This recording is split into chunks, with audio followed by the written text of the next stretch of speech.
Hey everyone, and welcome back to another Etheria Restart video. So in today's video, guys, I wanted to talk about the two heroes that are on the summon banner here, and why you should be a little skeptical before summoning them.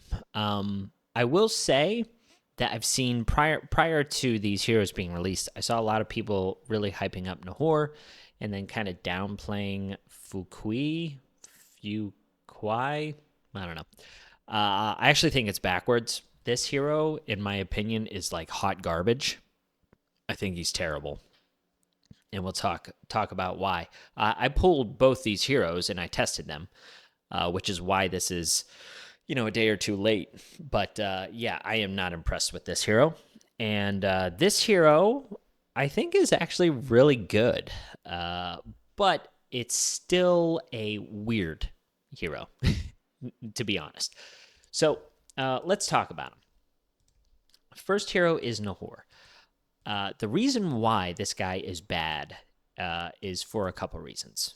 I have a little bit of gear left on him. So I was running him in Codex of Magic to loop back around to his skill 3. This is the first issue that we have with him, is his skill cooldowns are very long. So this on paper reads as a very strong skill. Defense down and AoE freeze. That seems awesome, right? But on a 5-turn cooldown, with the potential to reduce it to 4 is not good enough for PvE content. 4-turn cooldown is still rough. In my opinion, there are ways to get around this. You have your cooldown reduction heroes like Tsukiyomi, which falls within his same element. So if you wanted to utilize him and her in something like Aurora, there was that possibility. The second issue I have with him, though, is his percentage chances to land these things are just way too low. I ran him a couple times in Shadow Flame Hoyon Inferno because I thought that's where he would be best in class, and he just does not land the freeze consistently enough. If you skill this up, maybe it will obviously be a bit better, but I don't know if it's going to be consistent enough to warrant skilling this up. On top of that, the Shadow Flame Hoyon dungeon can be beat with free-to-play heroes like Obel and Fangus.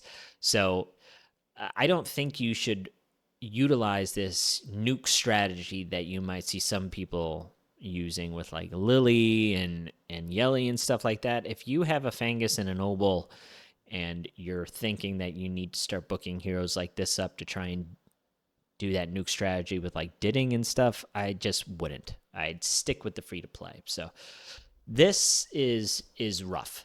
I really, really dislike this skill.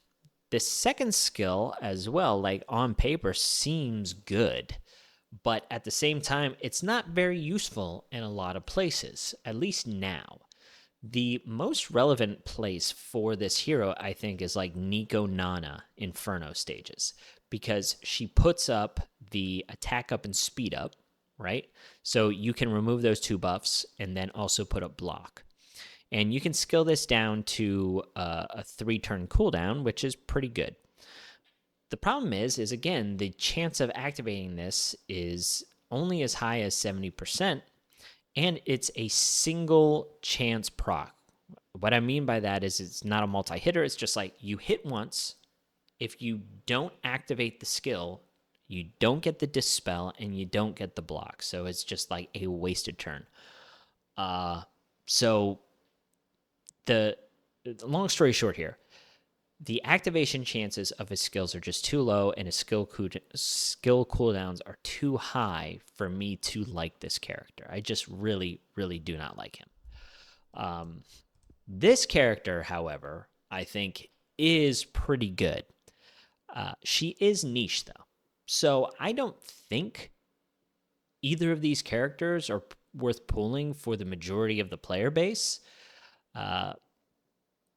If I had to pick one, though, if you guys have the FOMO stuff, this Animus is the clear favorite, in my opinion. So she brings a really cool, unique buff called Moonlit Veil.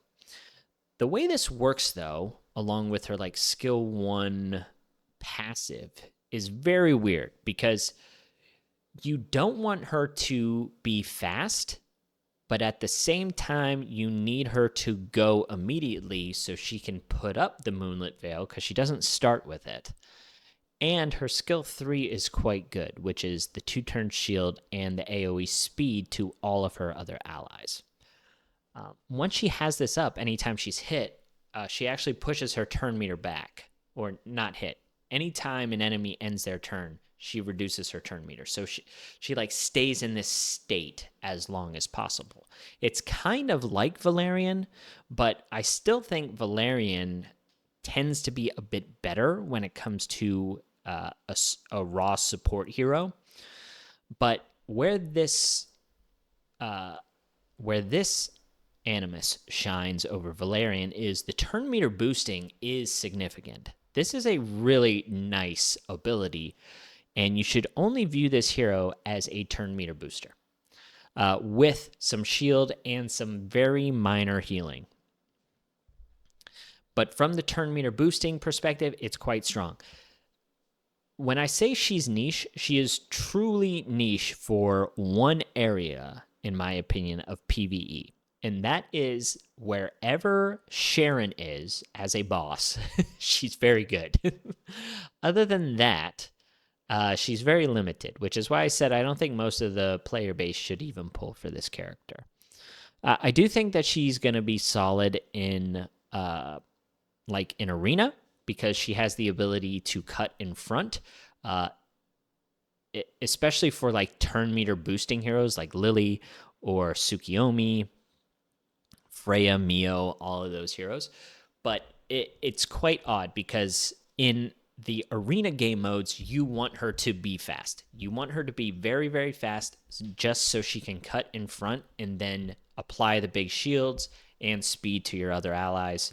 And then they also get turn meter boosts as well. So it makes things quite interesting for your opponent to try and get around. When it comes to PvE, I think you're okay building her with like moderate speed in just really high HP. But again, just a niche hero. I will also tell you guys that like the shell, this is also a tough thing for this Animus because shells like Fortissimo, shells like what's the other Supernova, like this additional healing does proc off of her Moonlit Veil. However, it's just such a small amount of healing because the HP heal is based off of your other allies and not her HP. So you're healing most of the time for like 1,500 or 2,000, which I think in the higher stages of dungeons does matter.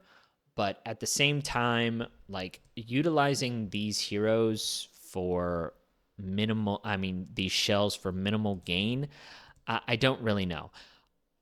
I think the best shell to run her on truly is Codex of Magic.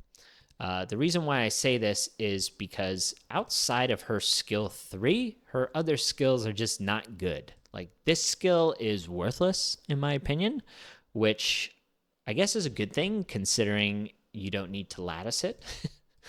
Her skill 1 is okay because it's a turn meter boost, but still it's pretty small at 8% and it's random. So it's not like you can speed tune this.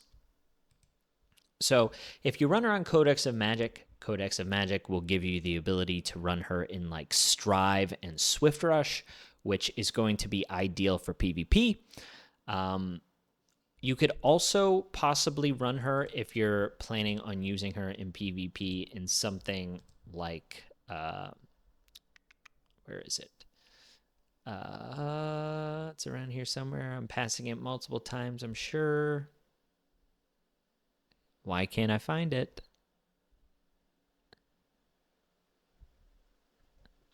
Jeez, it's right in front of my face, isn't it? Alicorn. Jeez, sorry. You don't want her to get debuffed, for sure. This is also a set that allows her to wear Wellspring and have some speed with the Swift Smite. So I think Alicorn is a good shelf for her as well. If she ends up getting controlled, or has any kind of debuff on her, it's not going to be a good time. But yeah, I think Alicorn's probably a decent one for her as well. It's a weird hero, but she is good in practice. I know on paper it seems interesting, but I do think that your Codex of Magic is going to be the best set for her. Also, you can run Swift Rush Bulwark on her too if you don't want to get debuffed. But you don't have the Wellspring option there. But yeah, you just want to keep looping this skill because it's that strong. Anyway, guys, short video for you today. I would just proceed with caution with those two heroes, especially Nahor. I think he's terrible. This hero, though, is pretty decent. So if you want to summon, yeah, maybe pull her. Okay, that's all I got. Catch you on the next one. See ya.